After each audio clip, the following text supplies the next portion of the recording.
Hello friends, ඔයාලා මේ එකතු වෙන්නේ 25 word series එකත් එක්ක මේ words ඔයාලට වැදගත් වෙනවා එදිනදා ජීවිතයේදී කතා කරන්න. ඒ වගේම මේ words එක මම වාක්‍යයක් අරන් එනවා ඔයාලට එදිනදා ජීවිතයේදී අවශ්‍යම වන.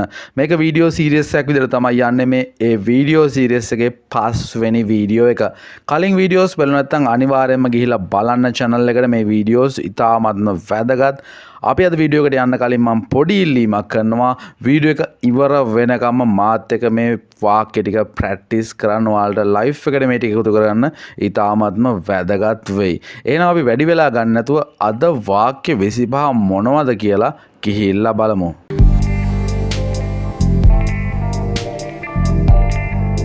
Are you adequately prepared for the exam? Are you මෙතන අහන්නේ ප්‍රශ්නයක්.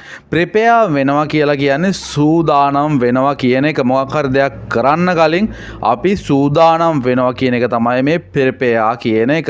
Are you prepared? මෙතන adequately කියලා කියන්නේ ඔයා ප්‍රමාණවත් පරිදි අවශ්‍යවත් පරිදි නැත්නම් විභාගයට ඕන කරන ටික ඔයා පාඩම් කළාද කියන එක. Are you prepared? Are you adequately prepared for the exam? ඔයා exam එකට අවශ්‍ය විදියට සූදානම් වුණාද? I was not adequately prepared for the exam. I was not. මෙතෙන්දී past tense එකක් තමයි යන්නේ.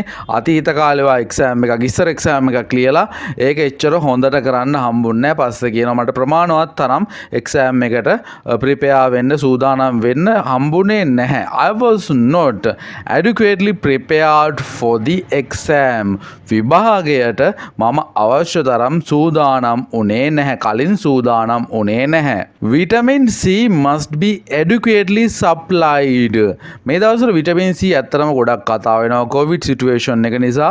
මෙතන කියන්නේ vitamin C must be අනිවාර්යයෙන්ම adequately supplied.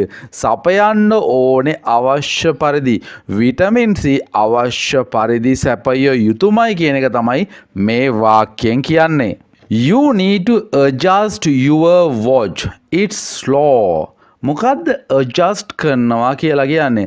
adjust කරනවා කියලා කියන්නේ සකස් කරනවා. මොකක් හරි අපි ක්‍රියාත්මක කරලා යමක් වෙනස් කරනවා, සකස් කරනවට තමයි adjust කරනවා කියලා කියන්නේ. You need to වමනයි සකස් කරගන්න ඔයාගේ ඔරලුවසුව. It's slow. ඒක හිමින් යන්නේ, වෙලාව වැරදිලා යන්නේ.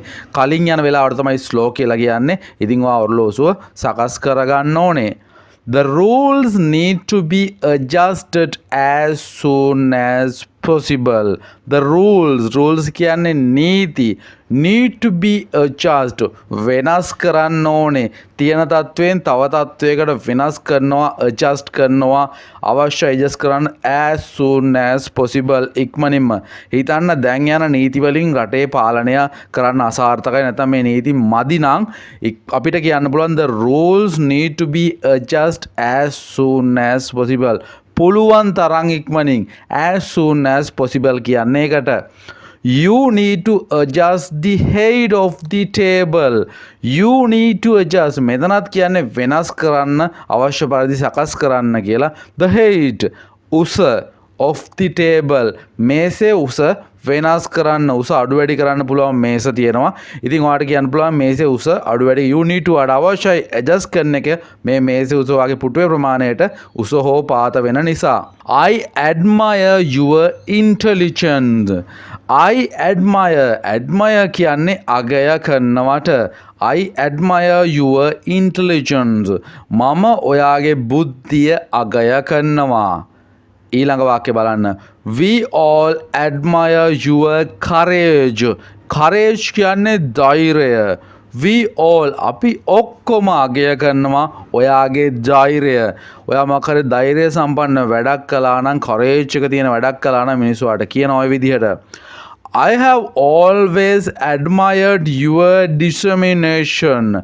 මම හැම වෙලේම අගය කරනවා ඔයාගේ අදිෂ්ඨානය. I have always admired your determination. නැත්නම් මම හැම වෙලේම අගය කරලා තියෙනවා ඔයාගේ අදිෂ්ඨානශීලී හැකියාව. They refused to admit defeat. They refused. මෙතන refused කියලා කියන්නේ ප්‍රතික්ෂේප කරනවා කියන එක. මෙතෙන්දි past tense නිසා they refused. එයාලා ප්‍රතික්ෂේප කළා to admit defeat. පරාජය පිළිගන්න එක. ඒගොල්ලෝ ප්‍රතික්ෂේප කළා. සමහර ඉන්නවා තරගෙන් පෙරදුනත් ඒ පරාජය පිළිගන්නේ නැහැ.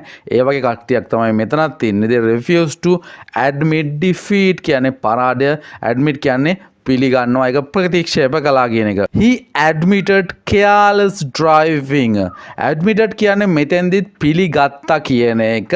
careless driving කියලා කියන්නේ careless කියන්නේ නොසැලකිලිමත් කියන එක. care කියන්නේ අපි සැලකිල්ලෙන් බලනවා කියන එක. careless කියන්නේ නොසැලකිල්ලෙන් අපි දෙයක් කරන එකට. careless driving කියන්නේ නොසැලකිලිමත් රියදාවනය. ඔහු පිළිගත්තා. මං එහෙම කළා කියලා ඔහු පිළිගත්තා. He openly admitted his mistake. ඔහු විවෘතව පිළිගත්තා ඔහුගේ වැරද්ද. ඔහුගේ mistake එක ඔහු විවෘතව openly කියලා කියන්නේ විවෘතව පිළිගත්තා කියන එක.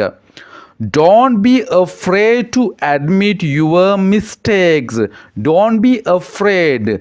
බය වෙන්න එපා. To admit පිළිගන්නට to your mistakes. ඔයාගේ වැරදි පිළිගන්නට නැත්නම් ඔයාගේ වැරදි එකඟ වෙන්න නැත්නම් ඔයා වැරද්ද කළා කියලා පිළිගන්න බය වෙන්න එපා. Don't be afraid. He cheerfully admits that he is over 50 years old. He cheerfully admits කියලා කියන්නේ ඔහු සතුටින් ප්‍රීති ഘോഷානා කළා පිළිගත්තා that he is over 50 years old. ඔහුට අවුරුදු 50 පහු වෙලා දැන් තියෙන්නේ කියලා සතුටින් පිළිගත්තා. නැත්නම් සතුටින් කිව්වා ඒක. He admitted his defeat. ඔහු පිළිගත්තා. ඔහු බාරගත්තා ඔහුගේ පරාජය. She publicly admitted her mistake.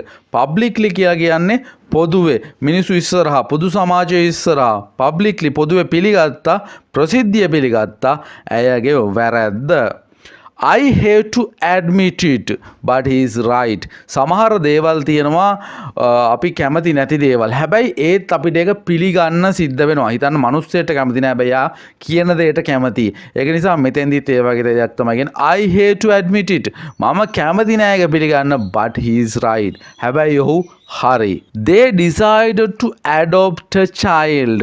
මෙතන adopt කියලා කියන්නේ ළමෙක් අරන් හදා ගන්නවා කියන එක. අසරණ ළමෙක් අරන් දරුකමට හදා ගන්න එක තමයි මෙතන adopt කියලා කියන්නේ. They decided එයාලා තීරණය කළා to adopt a child. ළමෙක් අරගෙන හදා ගන්න එයාලා තීරණය කළා. The government adopted a new policy. Government කියන්නේ රජය. මෙතන adopted කියලා කියන්නේ ස්ථීර කරනවා, සම්මත කරනවා, අලුත් නීතියක්, අලුත් යෝජනාවක් කියන තමයි new policy කියලා කියන්නේ. The committee adopted the proposal. Committee කියන්නේ committee adopted කියන්නේ මෙතෙන්දිත් සම්මත කළා the proposal යෝජනාව. මොකක් හරි අලුත් යෝජනාවක් මේ committee එක විසින් committee විසින් සම්මත කළා. She was adopted by a rich family when she was a child. She was adopted. මෙතන කියන්නේ passive voice. ඇයව අරන් හදාගෙන තිබුණා by a rich family. ධනවත් පවුලක් විසින් when she was a child. ඇය ළමා කාලයේදී ඇය දරුවෙක් වෙලා ඉන්න කාලයේදී ඇයව ධනවත් පවුලක් විසින් අරන් හදාගෙන තිබ්බා. This movie is for adults, not for children. මේ ෆිල්ම් එක මේ චිත්‍රපටය වැඩිහිටියන්ට පමණක් සීමා වෙච්ච චිත්‍රපටයක්. Not for children. ළමයින්ට නම් නෙමෙයි. ඒක තමයි වාක්‍යයෙන් කියන්නේ. That child talk as if he were an adult. සමහර ළමයි ඉන්නවා වැඩිහිටියෝ වගේ දැනුම තියෙන ළමයි. එයාලා වැඩිහිටියෝ වගේ කතා කරනවා. ඉතින් ඉංග්‍රීසි වලින් මේ විදිහට කියන්නේ ඒ ළමයා that child talks කතා කරනවා as if he were an adult. ඔහු වැඩිහිටියෙක් වගේ නැත්නම් වැඩිහිටියෙක් වෙච්චා වෙලා ඉන්න ගානට තමයි ඔහු කතා කරන්නේ. We need accommodation for 7 adults and 2 children. අපිට නවාතැන් පහසුකම් අවශ්‍යයි වැඩිහිටියෝ 7 දෙනෙකුට සහ ළමයි දෙන්නෙකුට. I have lived here all of my adult life. මම මෙහි ජීවත් වෙලා තියෙනවා. මගේ ජීවිත කාලයම මගේ වැඩිහිටි ජීවිත කාලයම මම මෙහි ජීවත් වෙලා තියෙනවා. ඔය තමයි words 25 සහ වාක්‍ය 25 අවසන් වෙන්නේ. වීඩියෝ එක හොඳයි නම් අනිවාර්යයෙන්ම share කරන්න, like එකක් දාගෙන යන්න. ඒ වගේම subscribe කරලා channel එකත් එක්ක දිගටම එකතු වෙන්න මේ වගේ videos තිනපතා බලන්න කැමති නම් එහෙනම් අදට ගිහින් එන්නම්. හැමෝටම good luck. හැමෝටම goodbye.